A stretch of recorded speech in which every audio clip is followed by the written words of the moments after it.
Today on Public Eye News, Michigan Attorney General Dana Nessel issues a warning on Utility Scam Awareness Day, and later a fatal bomb cyclone hit the U.S. Northwest, leaving hundreds of thousands without power. Our very own Beck Beerley has an eye on the weather closer to home, and later Reed Hall will bring you a sports report you won't want to miss. I'm Bianca Kroll.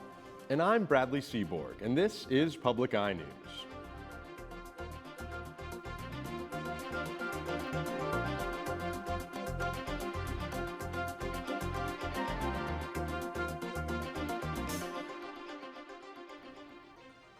Today is Utility Fraud Awareness Day, a part of Fraud Awareness Week. Michigan Attorney General Dana Nessel reminds consumers to be vigilant of potential scammers posing as utility workers in an attempt to get money or personal information. These scammers will often threaten to shut off the customer's gas or electricity if they don't get the money or information they want. Utility companies have several ways to bill customers, but they will never demand payment be made immediately on an unusual payment method like Cash App or Venmo.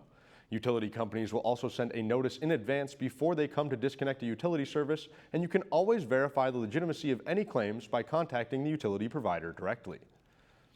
And November 17th to 23rd is National Apprenticeship Week, recognizing the impact of registered apprenticeships on the state's economy and workforce. The Michigan Department of Labor and Economic Opportunity has invested more than $90 million to support the growth of the registered apprenticeship program in Michigan since 2019. There are over 21,600 active apprenticeships in Michigan across 800 unique programs. These apprenticeships support more than 520,000 jobs, with 45,000 annual openings expected in the professional trades by 2030. The registered apprenticeships are one part of the LEO's All Access plan to improve economic outcomes and remove barriers that prevent people and businesses from reaching their full potential. Former CEO and NMU alum Howard Schultz and his wife Sherry have announced a $1 million gift to NMU. This gift from the Schultz Family Foundation will support first-generation students in Wildcat athletics to promote student success. Schultz recently visited NMU in October to learn more about the strategic planning taking place at NMU called Our Compass. Schultz also held a fireside chat about his NMU experience. He also addressed topics of leadership and entrepreneurship, as well as answered questions from the students. Schultz stopped at the Jamrich Starbucks to talk to employees and customers while also getting a tour of the campus dorms after not seeing NMU since 1998. Brock Tessman said, quote, "It was a very moving to be with Howard Schultz during his return to campus and to see him connect with NMU students," end quote. And a Northern Michigan University student, Caleb Bell, shares his story about his cancer experiences and hopes to inspire children who are coping with the disease. Bell was diagnosed with T-cell lymphoma at age 12 and has been through chemo, open heart surgeries, and many challenges over the years. Bell supports the Stick It to Cancer hockey fundraiser that was first organized on his behalf. He played club hockey his freshman year, saying he never knew if he would be given the opportunity. The fundraiser was organized 8 years ago to help Bell's family cover travel costs and other expenses for his treatment. Bell played in the fall game that raised $10,000 for cancer care at Marquette. Bell said that he loves talking to childhood cancer organizations because he understands how difficult things can get. Bell said, quote, "When you're fighting one day at a time, you can't really tell that you're going to get out of it," end quote. Bell now focuses on his future career in financial management and has a remote job in Indianapolis. And two bills currently in the Michigan's House of Representatives aim to set requirements that must be met before books can be pulled from shelves in a book ban. CBS News reporter Ellie Myers has more information on the Democrat-pushed bills. A set of two bills in the Michigan House aim to make it more difficult to implement book bans in our state. The bills, which have been introduced by Democrats, would set requirements before books could be removed from shelves at community and district libraries, but not school libraries. Depending on what they're banning, I mean, if they're banning pornography, I'm all for it, but if they're banning our history, I'm definitely against it. The set of bills, also called the Freedom to Read Act, would limit who can challenge library materials to residents of the community, require challengers to certify they have read or watched the material they want removed, require library directors to decide what is on the shelves, and only allow libraries to approve removals if the material has been determined to be obscene by the United States or Michigan Constitution. In a way, it's better to view it more as a conversation between patron and library because we want to hear their voices. And a lot of times folks are just wanting to be heard. And this is sometimes the way that they feel most able to be heard. E. Vasquez Garrett tells me while libraries like hers already use some of those requirements outlined in the bill package, she feels it's a good idea to put them down as law. But there's this idea that we are just willy-nilly out here purchasing whatever book strikes our fancy, and we're really not. So kind of having those things codified, I think not necessarily protects us, but also protects the freedom of information in general. Freeman tells me he doesn't want to see decisions over which books make it to the shelves made by just one person.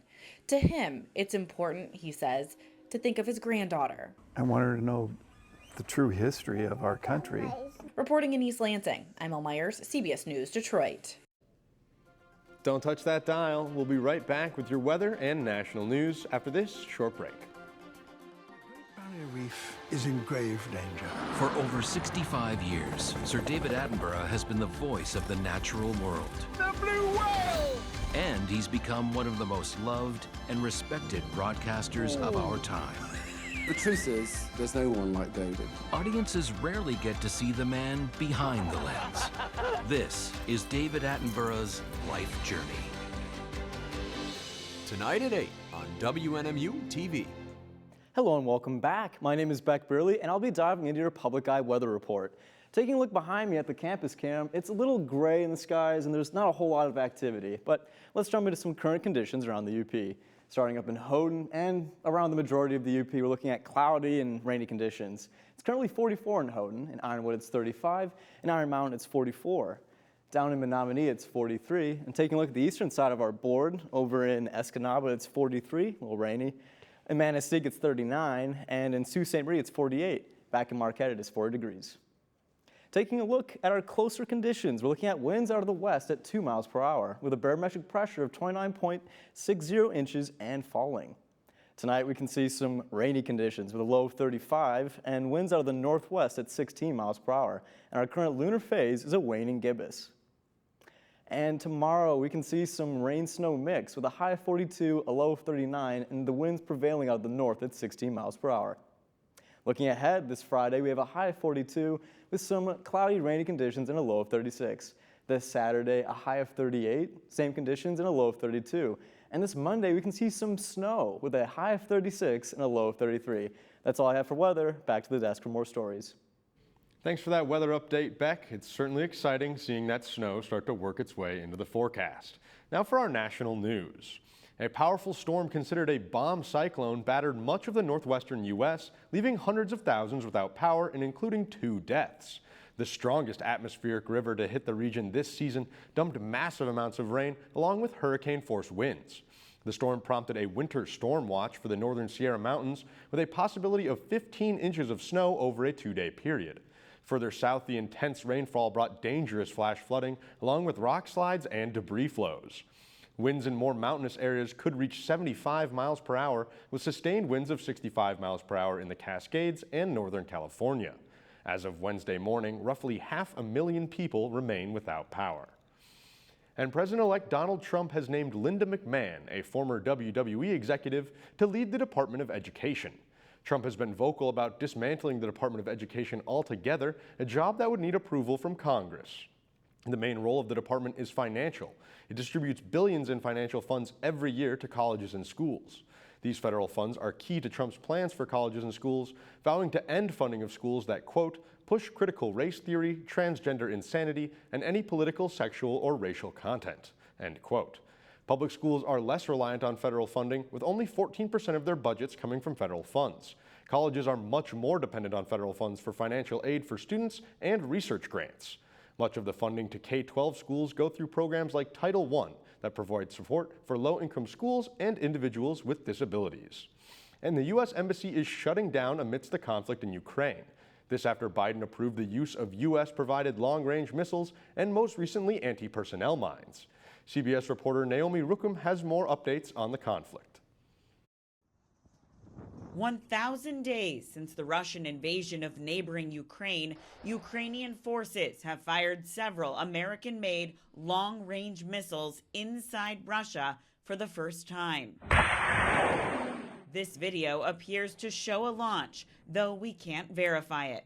The powerful weapons were aimed for a military facility in southern Russia.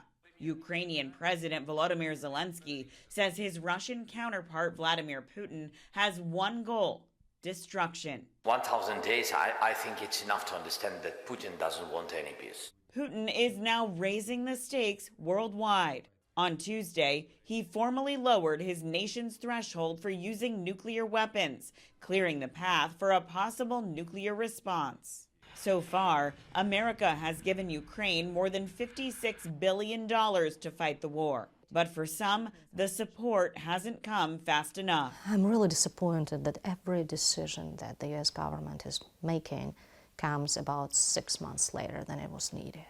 In Israel Tuesday, a nation deep in its own wars with Hamas and neighboring countries, Tel Aviv City Hall glowed in Ukraine's colors of blue and yellow, marking the 1,000 days since Russia launched its war. A world on edge, facing international conflict on multiple fronts. Naomi Ruckham, CBS News. And we'll be right back after this short break. Stay tuned. On Nova, building stuff $1 million view from the depths of the ocean. A craft that allows you to explore a part of our world that you couldn't see any other way. To outer space. We have these goals of going to Mars. Not everyone's thinking about actually living there. We're going to pressurize this article until it fails. Go time. Here we go. Reaching on Nova. Tonight at 9 on WNMU TV. Welcome back. I'm Reed Hall, and I'm here to walk you through today's sports breakdown. Starting things off right here on campus, where the women's volleyball team is set to host Parkside tonight in a GLIAC quarterfinals matchup. The Cats secured the 3rd seed in this year's tournament thanks to a strong 13-4 record in GLIAC regular season play. The Cats hold the Rangers' numbers so far, having met twice this season, sweeping the first meeting and emerging victorious in a 5-set thriller just 18 days ago. The Cats are hot at the right time, winners of 9 consecutive sets, while the Rangers have lost 2 in a row and are 4-5 on the road this year. Match time is set for 6 p.m. inside the Vandeman Arena, with the winner set to take on either 2-seeded GVSU or 7-seed Davenport this Saturday. And bouncing things over to the hardwood, where the Michigan State Spartans secured their 4th win of the season, defeating Samford 83-75 last night. Samford opened the game on an overpowering 21-8 run before the Spartans settled in and rattled off a 30-7 run of their own. This gave the green and white a 10-point halftime lead that they then held for the entirety of the second half. Senior Jaden Akins led the way in this one, shooting 67% from the field, good for 25 points. It wasn't all positive, though, as true freshman Jace Richardson went down late with a left ankle injury and is likely to be sidelined for several days, according to head coach Tom Izzo. And is it time to hit the panic button on Derek Lalonde, Steve Yzerman, and the Detroit Red Wings? After a heartbreaking yet promising end to last season, the Wings currently find themselves tied last in the Eastern Conference with 16 points. After an abysmal 4-game road trip that saw the Wings drop games to the lowly Ducks and Sharks, it's clear the Wings are ineffective in most facets of the game. They rank 26 in goals per game, 22nd in goals against per game, and are dead last in their penalty kill and shot differential. The Wings moved on from several key contributors last offseason and replaced them with Tarasenko and Gustafsson, who have combined for just 2 goals so far. The Wings are headed in the wrong direction, and it looks like it might be time to question the Yzer plan, now 6 long years in the making. That's all the time I have for sports. Back to the news desk. Thank you, Reed, for that sports update. How are you feeling about the Detroit Red Wings, Brad? Well, I'm not feeling too good right now, but I'm feeling great about Detroit sports overall. I mean, the Pistons look like a whole new ball club compared to last year. The Lions look unbeatable, and the Tigers were just in the playoffs. So I think it's a great time to be a Detroit sports fan, even though the Red Wings definitely not doing so hot. I wish to see better. Unfortunately, that's all the time we have for you today on Public Eye News. I'm Bradley Seaboard. And I'm Bianca Kroll. And we'll see you tomorrow. The preceding program was produced by WNMU TV, Northern Michigan University Public Television, in studios located in Elizabeth and Edgar Hardin Hall.